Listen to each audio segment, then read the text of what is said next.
Chapter 5. This starts with an email from Commander Dexter.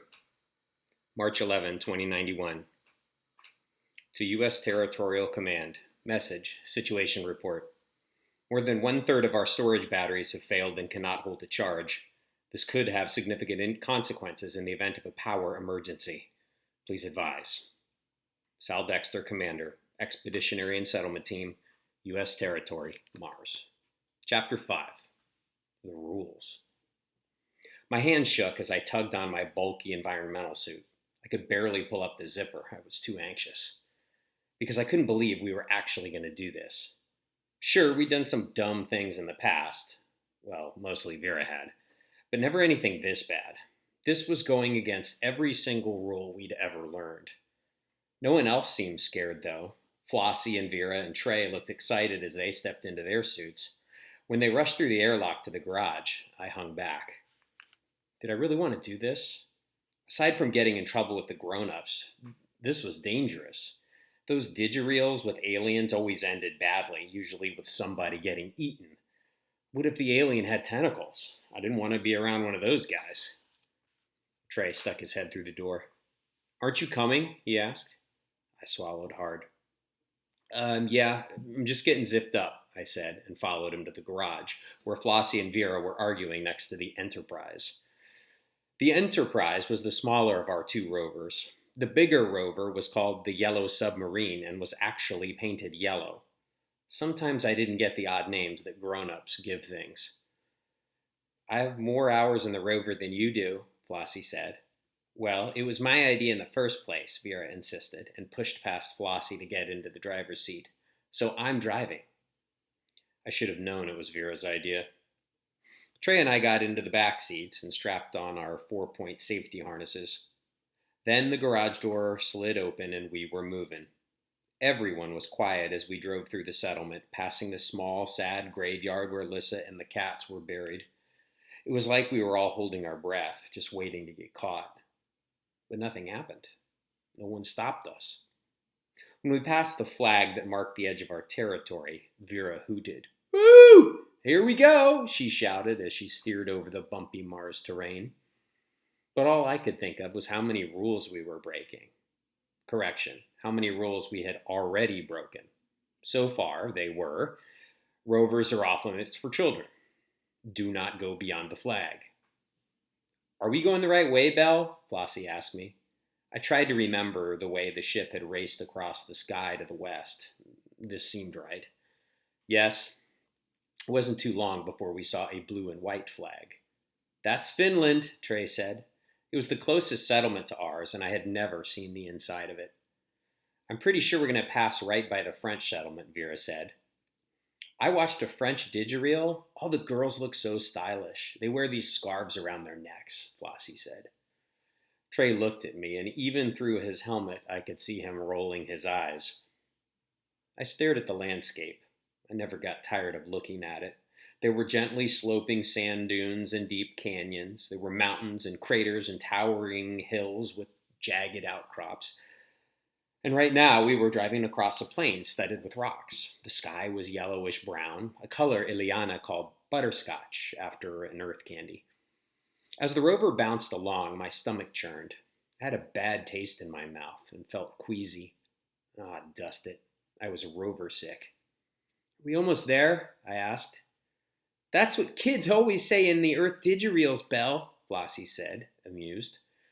Did Earth kids barf in car vehicles? Because I felt like I was going to do that just about any minute now. I feel sick, I said. Sick how? Flossie asked. Rover sick, I admitted. Oh, that's just great, Vera said and sighed. Finally, after what seemed like forever, Flossie pointed excitedly. I see it! I see it! That's the French flag! Up ahead, there was a round pod of a habitat. A red, white, and blue flag fluttered from a pole. Let's get closer, Vera said. I looked at Trey and shook my head, mouthing. No. I could tell he didn't think this was a good idea either. We're not allowed to visit other countries, Trey said. We weren't allowed to take the rover either, but here we are, Vera replied.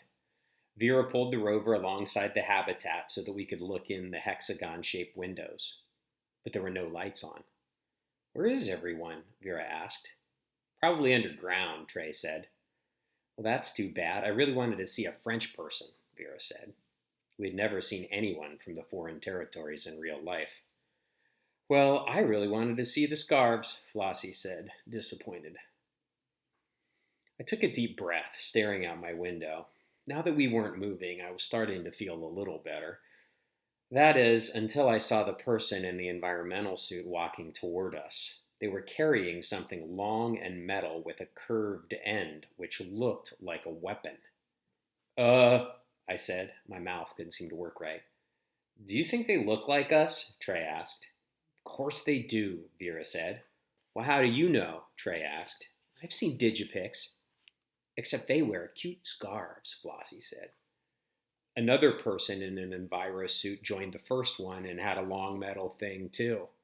That person turned and shook their metal thing at our rover. "They look just like that," I shouted, pointing out my window. Trey gasped. The people shuffle-hopped toward us, gesturing angrily and waving their weapons. "They don't seem very friendly," Trey said. "I think we should go," Fladley said. "Now." "Right," Vera said, fumbling with the controls. "It's in park," Flossie said. "Put it in drive." "I'm trying," Vera cried. "Hurry," I urged. "They're coming." It wasn't fast enough because they had already reached the rover and were banging on my window. I looked into the face glaring at me from behind the helmet. It was a man, and he looked angry. Fear rushed through me. "Move! Let me do it!" Flossie yelled. "Let me do it!" Flossie yelled, leaning over and knocking Vera's hand away. She shifted the gear into reverse. And suddenly we were driving backward, the French people chasing us. And then Vera turned sharply and we were driving forward, away from the French settlement. I looked anxiously behind us until the figures were just specks on the horizon. And then finally, nothing at all. The inside of the rover was quiet as it bumped along. No one was talking or laughing. All the excitement had escaped, like air draining from a balloon. I couldn't stop shaking. All I could think was that we had broken another rule. No contact with foreign countries, ever. Was having them chase us technically considered contact? It wasn't like we'd talked with them or been invited over for supper. "What was that thing they were waving at us?" Flossie asked. "It was some kind of weapon," Vera said. "I don't know, maybe a sword, like from Earth ancient times," Trey suggested. I looked out the window and down at the steep sand dune cliff we were driving on top of. I took a deep breath. But it didn't help, because I couldn't shake the fear anymore. It clung to me like a second skin. "I want to go home," I blurted out. "You do?" Trey asked. "Yes," I said, and he must have seen the fear in my eyes. "Okay," he said, nodding slowly. "No way," Vera said. "We came all this way, and besides, we're close to the crash site." "I think we should take a vote," Flossie said, "and I vote we go home." "Me too," Trey said. "Me three," I said. Vera turned to look back at us. There was a furious expression on her face. "This isn't fair." "We took a vote, Vera," Flossie said. "Well, I'm the one driving, and I say—" But she never finished her sentence. The next thing I knew, we were rolling over and my helmet smacked the window hard and everything turned black. When I opened my eyes, the rover was on its side and everyone was yelling, and all I could do was gasp because of the pain in my shoulder. Felt like it was on fire. "You drove right over the edge, Vera," Flossie said. "It wasn't my fault," Vera shrieked. Her voice seemed even louder in my helmet. Are you hurt, Belle?" Trey asked in a panicky voice. I tried to say something, but when I moved, sharp pain arced through my shoulder, and I screamed. "Belle's hurt," Trey shouted. "Everyone, stay calm. Just stay calm," Flossie said. "Shouting won't help anything." "I am calm," he snapped at her. Flossie turned to look at me. "Where does it hurt, Belle?" "My shoulder," I said with a whimper. "Get me out." "The harness hurts?" Trey asked. "Yes." "Hold on," he said. Trey undid his harness and scrambled over, looking at mine. He unlatched it, and my body fell forward toward the ground, hitting the side of the rover. I yelped in pain.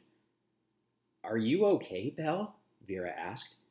"What do you think?" I huffed. "We need to call for help now," Trey said. "Well, unless someone happened to steal a digicom, we're out of luck," Flossie said. Only the grown-ups had digicom devices.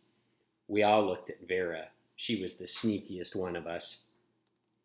"I didn't take one," she said, throwing up her hands. Of all the times for Vera to be good. "Oh, dust it," I whispered.